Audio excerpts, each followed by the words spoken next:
Thanks for watching Rundlii Gaming. We're going to be doing a video on the game of Kahuna. This one is done by Cosmos, plays in about 30 minutes. It's a 2-player game. So it plays moderately quickly. And it's kind of a strategy-ish game, because what you're trying to do is control these different islands that have kind of odd names. Because you have like Lyle here, Iffy, Jojo, Eli, Fa, Gola, etc. And how you're doing it is through the usage of these different cards here. And there are 3 different scoring phases, and as you go through different scoring phases, it's kind of based on whoever has the control of each of these islands. So to kind of show how the play works in here is, let's say at the beginning, during Black's turn here, you decide to play this Bari card, which is this island here. What he can do with that is build a bridge on any of these little connections of Bari. So let's say, since he knows he has Coco and Jojo, which will be over here,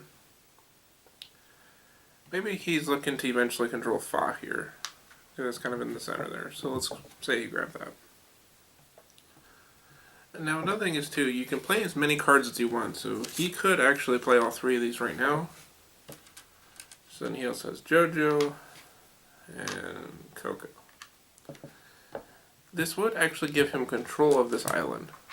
Because how control actually works is you have to have the majority of the spaces you can put bridges down on, places that you currently control. Because right now, Island of Fa here has 5 spaces you can put down on. And if we control 3 of those, we now have the majority, so therefore we control that island. So what happens if an island is controlled? Because let's say, as an example, White had previously built on there. Whenever you first gain control of an island, whenever you gain control of an island, you will destroy the bridges of your opponent's pieces on an island. So those immediately go away if you do so. Controlling island also gives you points at the end of each round. There's different criteria for each of the scoring phases, and I'll kind of go over that a little bit later as well. As well as it kind of gives you a little bit more positioning, because it's a little harder to remove someone's control from a place, because let's say, so there's a few things you can do with the cards. We'll just kind of go over that. So at the beginning of the round you can choose to play any number of cards, but you can choose not to play any cards, which is fine too. And then at the end of each round, you are then going to draw a card from here. Your max hand size is 5. So let's say if this player decided, well, I don't want to play anything because I don't want to do anything yet, and maybe they wanted to grab, Gola here. Now these cards are normally hidden, so that being said, you don't want to actually reveal these. I'm just doing it for the sake of the video here. And then this player here can either choose to use up a lot of their cards, or one of their cards, or none of their cards. Oh yeah, this gets replenished after the last one was drawn. Then at the end of the round, they'll also take a card. I want to say this one. So during your turn, you can do one of a couple things whenever you do play your cards. So the first thing is you can use one of the cards to build a bridge. You can also, let's say if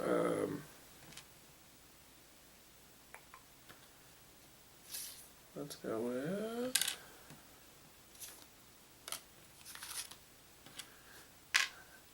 you can also remove a bridge if you use 2 cards that are adjacent to it.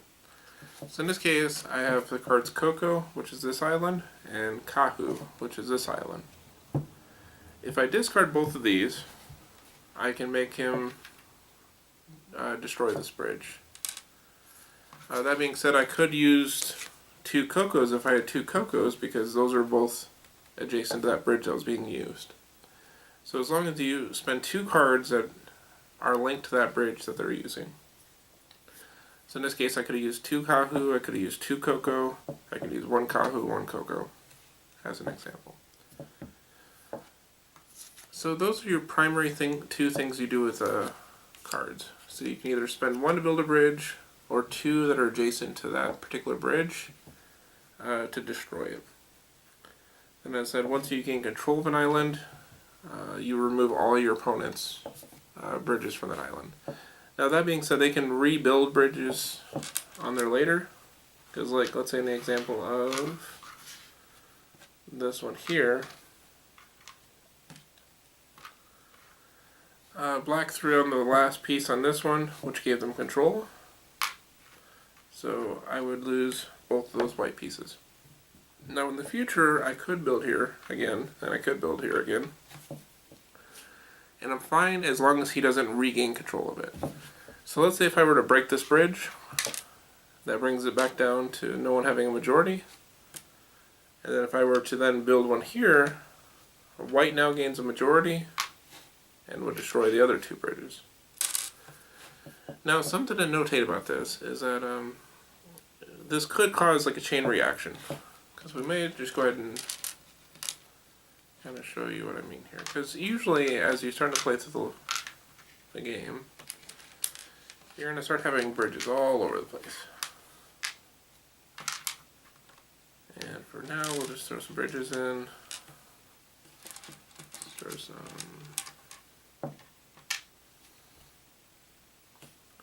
Let's throw that there.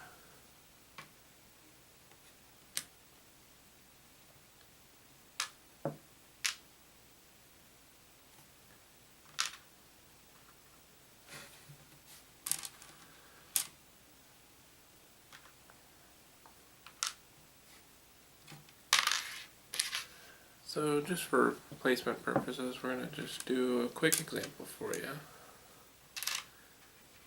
So like in this case, we know that white controls Gola. We'll just say this was a setup prior to, so none of these were acquired in the process. White owns 3 on this one out of 4, so white owns this one. Black owns this one. Black owns 2 out of, we'll just give black that one too. So we'll say black on that one. Black owns 2 of the 3 on this one. And white owns the center one. Now there's a lot of them that are really close to being majorities, so there's a lot of really damaging moves that could happen right now. But let's say black were to do like this Kahuna connection here, and they were to drop that in here. What happens now is black now owns a majority on this one. They also own a majority in Coco, so they're actually going to control both of those. When they do that, it will destroy this bridge, and that bridge. So again, you would then check majority still, because this one has 4 connections, but white only owns 2, so they don't own a majority anymore. So they do lose control of this one. This one has 5 connections, but they only control 2, so no longer majority on that one. White's owns control of this one, and still that one. So this one move did hurt a few other places. Now that being said, I could gradually see black working their way in to steal some of these other islands. Because let's say if they dropped 3 here in the same turn, they would lose these 2 as well, which could be really devastating really quick. Like the same could be said that if black dropped 1 here, they would gain control of both Buddha here and Bari. Because there's 4 on this one, and they now own 3. There's 5 on this one, they now control 3, so it's a majority. It would break this one, and that one. So they do still control this one, which isn't too bad. Whereas this one, 1, 2, 3, 4, 5, 6. They own 3 of the 6, they would actually lost control of this one too. And this is how it's going to kind of play back and forth. And as people lose pieces throughout the game, you're going to start to see different things occurring throughout it. So there's going to be 3 scoring phases, because what's going to happen is people are going to keep taking cards from here and then playing cards. As I said, max hand size is 5.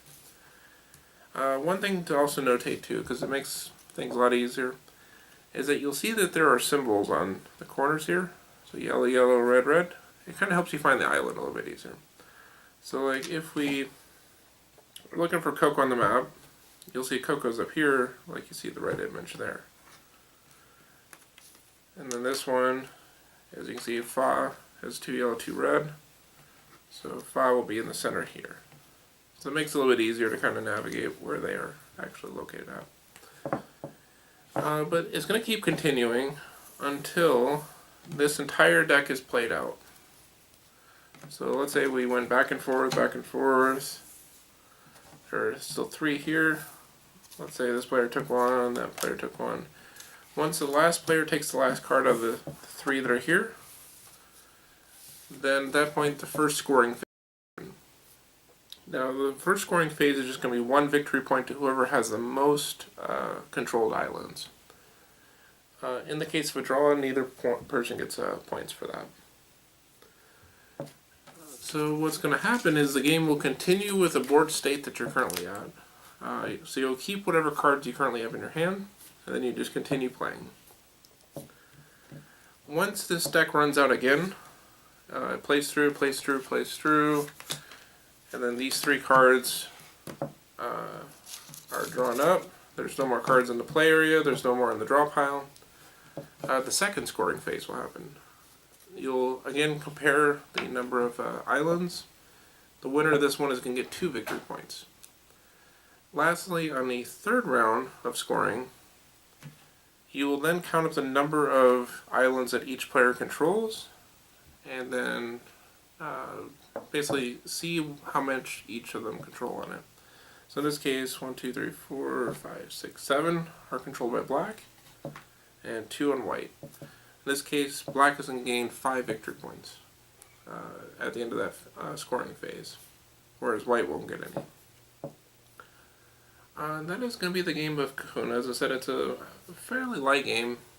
There's a little bit of strategy involved, but it's not super complicated. So, if you did enjoy this video, definitely watch for future ones, and we'll have more on here as well, going over different games. Now, the first scoring phase is just going to be 1 victory point to whoever has the most controlled islands. In the case of a draw, neither person gets points for that. So what's going to happen is the game will continue with the board state that you're currently at. So you'll keep whatever cards you currently have in your hand, and then you just continue playing. Once this deck runs out again, it plays through, plays through, plays through, and then these 3 cards are drawn up. There's no more cards in the play area, there's no more in the draw pile. The second scoring phase will happen. You'll again compare the number of islands. The winner of this one is going to get 2 victory points. Lastly, on the third round of scoring, you will then count up the number of islands that each player controls, and then basically see how much each of them control on it. So in this case, 1, 2, 3, 4, 5, 6, 7 are controlled by black, and 2 on white. In this case, black is going to gain 5 victory points at the end of that scoring phase, whereas white won't get any.